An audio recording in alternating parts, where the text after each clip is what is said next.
আব্বু, আজ আমি রোজা রাখবো। তুমি তো এখনো ছোট বাবা। চেষ্টা করলে আল্লাহ সাহায্য করবেন। বাবা আসু, রোজা শুধু না খেয়ে থাকার নাম না। তাহলে কি দাদি?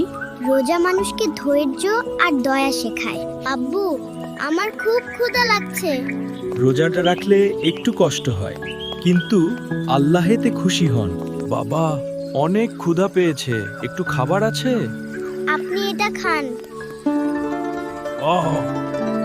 দেখো, দেখো, আল্লাহ দান করলে আরো বাড়িয়ে দেন।